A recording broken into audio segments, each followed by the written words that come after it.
see, 1984, which was before I got with Budweiser, SRO Promotion wanted to use funny car bodies, two-wheel drive.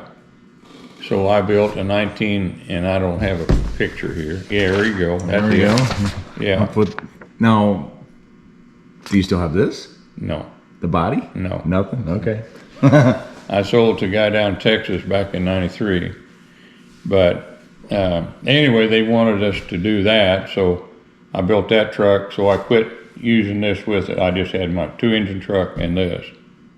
Now, there was 2 different versions of this, right? You got this and then the Bud, the paint job? Well, I had, after I sold that, I built a 33 Ford. Oh, you had another one? Yeah, and I campaigned it till the end. I don't have any pictures of it offhand. Two-wheel drive? Two-wheel drive. Two-wheel drive? Yeah. What color was it? Red, but I called it the Budweiser Vicky. Exhibition continues now with the Avenger, driven by our friend Gary Collins out of El Dorado Springs, Missouri. Gary Collins runs a 1986 Ford Mustang with a supercharged all-aluminum Hemi engine tucked underneath that fiberglass body, and Ray backing him into the box. Gary's going to test the drive line out, make sure everything's in good shape. First shot of Gary, big man in a little car, and he's hammering down on the big KB, the aluminum Keith Black. Ray will back him into the starting line area, get him all hooked up, and here comes the Avenger, Gary Collins, a farmer in El Dorado Springs, Missouri. He and his lovely wife, Kim, and their children farming several acres there in and around El Dorado Springs. In wintertime, it's time to hit the roads and go truck pulling. Gary running an exhibition funny car tonight. He also drives one of the finest four-wheel drive pulling trucks in America in exhibitions. Big Budweiser boss. Bob, that's a wild truck now. That is truly exciting. Dream. We saw him make a heck of a pull with the Budweiser boss at our show in Anaheim. Let's see how he does with the Avenger. Here comes Gary. Watch him.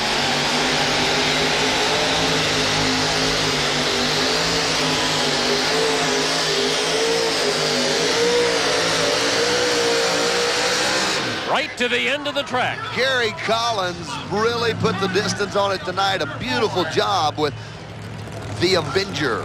Special treat for the fans as Gary Collins wheels the Bud funny car back into the sled to hook it up. The Budweiser Avenger from El Dorado Springs, Missouri. Tell us a little bit about this vehicle, Mike. Supercharged Hemi Keith Black type motor in the fiberglass body as Gary Collins sits down inside of it. He's a farmer there in El Dorado Springs, Missouri. Really does a great job with the pulling vehicles. He has a pair of them here today. The Avenger with the blown Keith Black in it. Here comes Gary.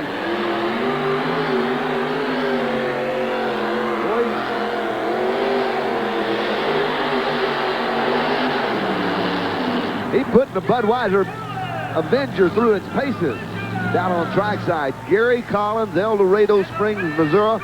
Always a big crowd pleaser, and this is one beautiful funny car.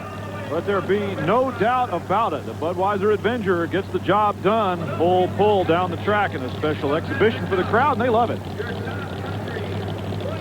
Let's take another look at a beautiful run by a beautiful vehicle. Great detail on this car. He obviously spends a lot of time taking care of the small things that make it such a beautiful car. Front end comes up, great ground speed on it, a lot of ground speed. He's going real fast down the track, pulling the sledges, kind of touches the ground, corrects it a little bit. Right out the door, full pull, absolutely picture perfect for Gary Collins.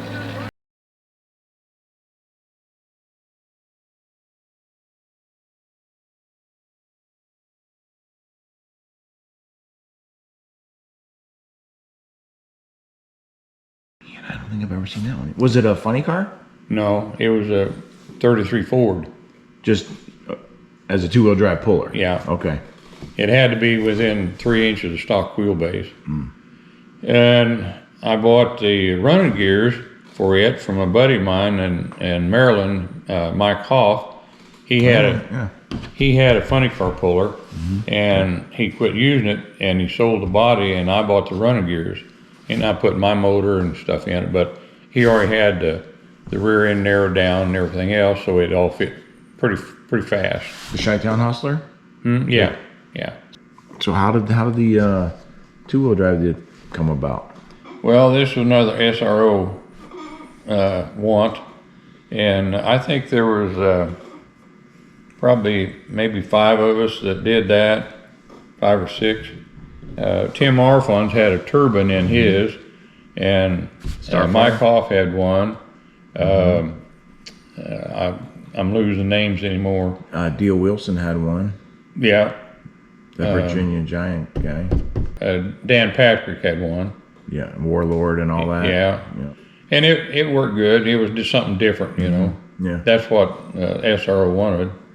And the same way when they wanted us to go with them older vehicles like that as pullers. Yeah. And I liked it. I never was a lover of two-wheel drive because your weight distribution, you got too much here, you should have had it on the front, back and forth.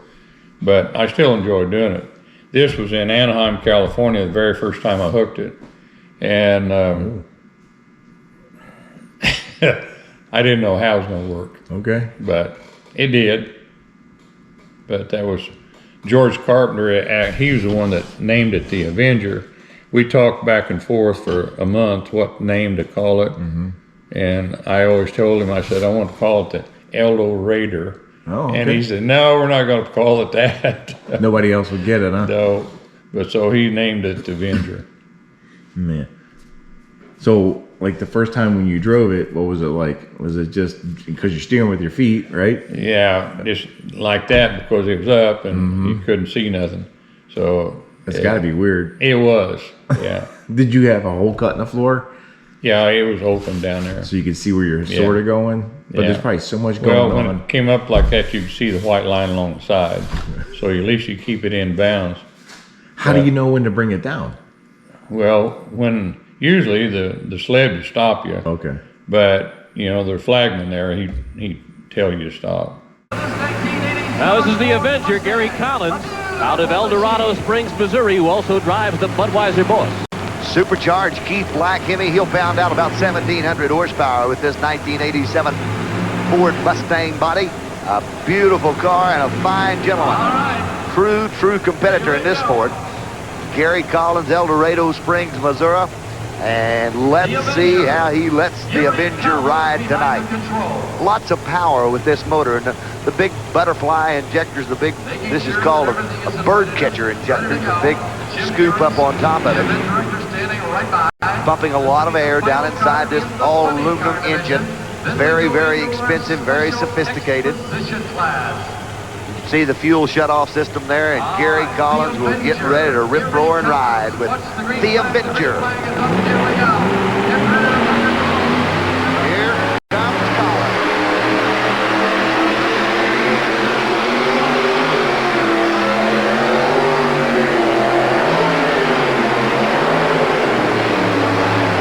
Right to the end of the track. Could not go another inch forward as he had bumped it right up against the wall with Gary Collins and the Avenger. A tremendous job. Here's a replay of it. Watch Gary roll with the sled.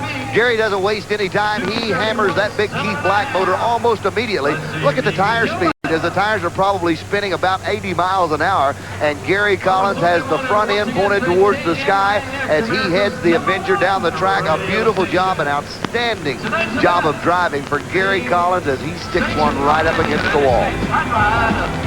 Action continues here at the Veterans Coliseum right after this timeout.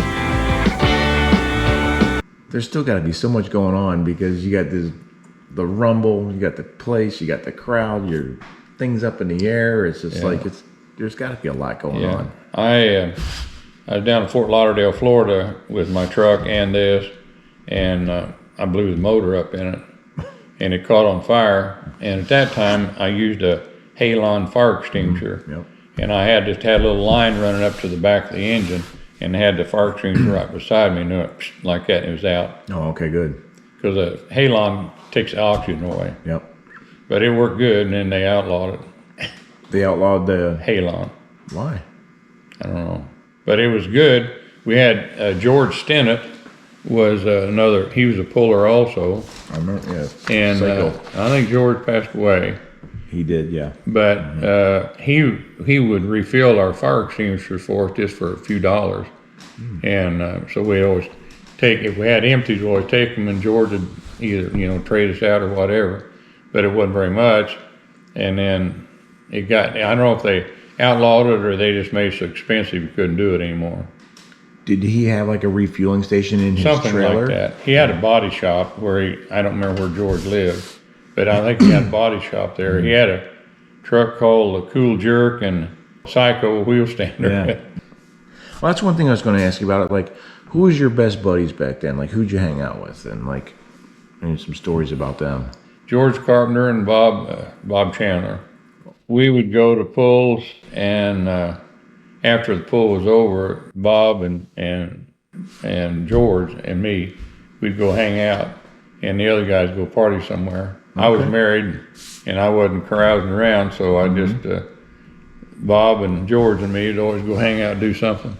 So George Carpenter, I don't think I know that name. Was he another driver? No, he was a tech man.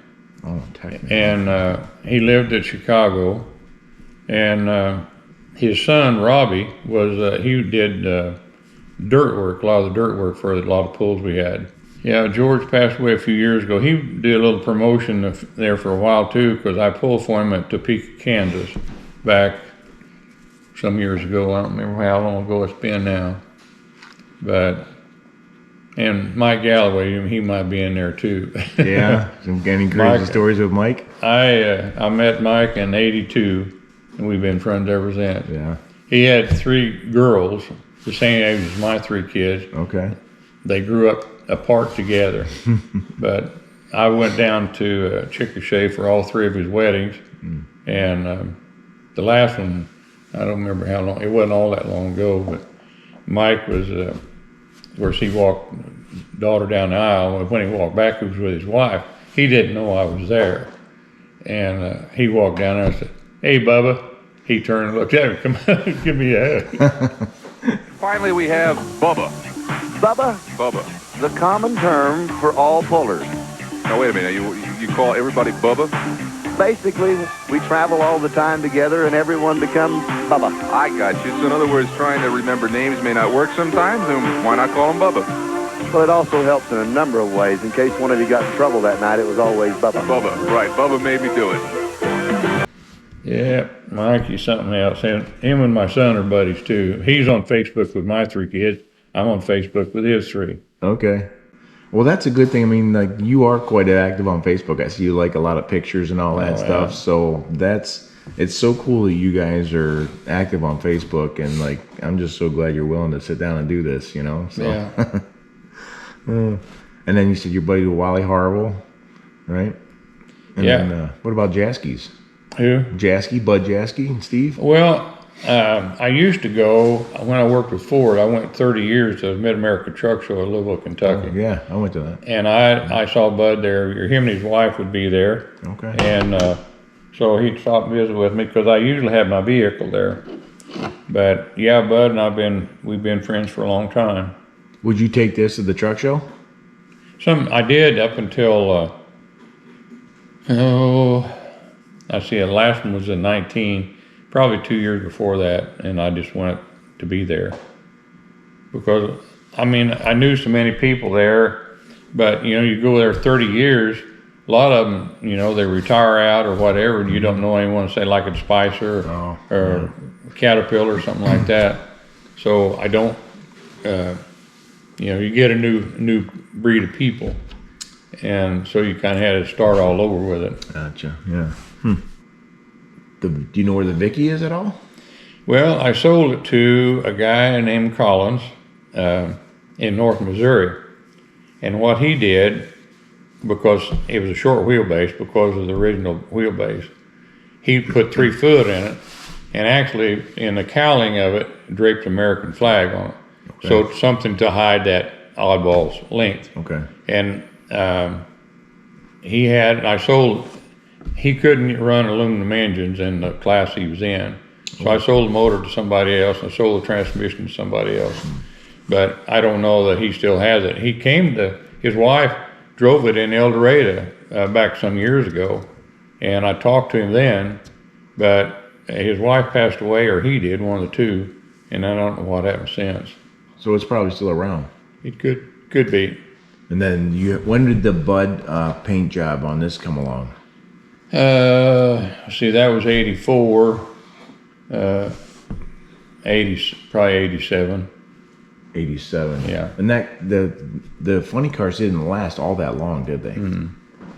Well, Were you a drag racer at all? no, street racer would be about it. But I've got a 70 Chevelle also. Okay. Just got a nice motor in it. Yeah.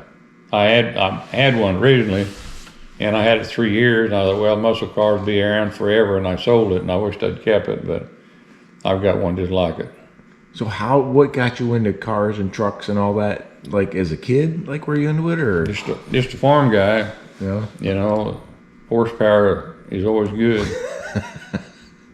What was the first thing that made you think, whoa, horsepower wise? Oh, me. Like a buddy's car you rode in or something, or? Well, my first car was a 57 Chevy, Okay. and then a 62, and then a 66, 64, 68, and then the 70 Chevelle. But the 70 Chevelle had more horsepower than any of the ones I had before. And I bumped it up a little bit too. But I don't know, one thing, just like going from a stock class to modified, all of a sudden the horsepower is different. Because that was like 750 horsepower. That was a lot for me. And then putting blowers on was another step. So each one just kept getting higher and higher until I got to 2 motors. So each time you did that, and like the first time you let it out, the clutch or whatever, you're like, oh man, here we go. Adrenaline rush. What were your best memories of like this whole time? Of what? Your best memories of this whole time? So many. Meeting people all over the United States and Canada, and so many good people out there, and come and talk to you. Like when I was at Fort Lauderdale, there was a lady down there who graduated from my high school, and she said, I'm from El Dorado. If they can say El Dorado, because you say El Dorado, Right. but do you know this person? I said, yeah, they're good friends. She said, I left El Dorado and I never did go back. But anything and everything, I can't put my finger on one thing. Yeah. My son went with me a lot, and my 2 girls, I've got 3 kids, my 2 girls did some, but not very often. But my son, if he knew I was going somewhere, he had his bag packed. He went with me first time when he was 8 years old out to California. And he said, I can't remember what my sisters looked like. So you went all over the country with this? Yeah. Coast to coast, right? Top to bottom? Yeah. My farthest hook was from San Diego to Boston, 3,300 miles. Ooh. From one weekend to the next. Oh man. Yeah. Did you stop here in the middle and then Yeah, and then kept on going. kept going? Okay. Do you have any stories on worst breakdowns on the road? No, I never had. No, What? not really. I was always scared to death going. We used to pull a lot in the wintertime up in the Northeast, and always had a fear of getting caught in a 10-foot snowdrift up there. The only time I had a problem was in Hartford, Connecticut, and I drove in there, and when I stopped, the streets were iced. I was stuck this deep. Ooh. My tires were hot and Yeah. iced down. Yeah. Had to have someone pull me, get me started. Oh, well, if that's the worst. That ain't too bad. No. Right? All those years of doing it. Yeah. No collisions, no nothing. So what do you mostly do now?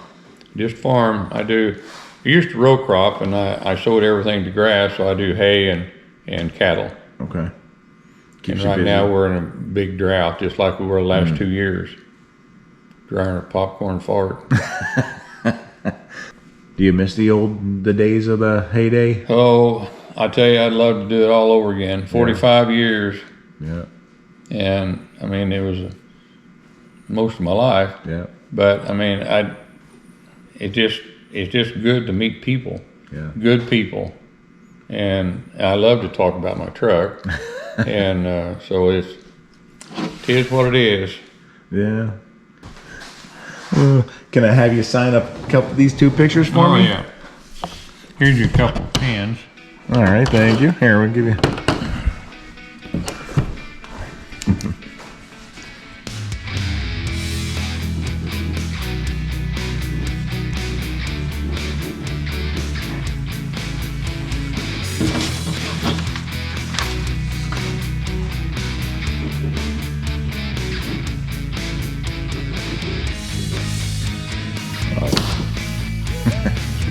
Thank you. Yes. All right.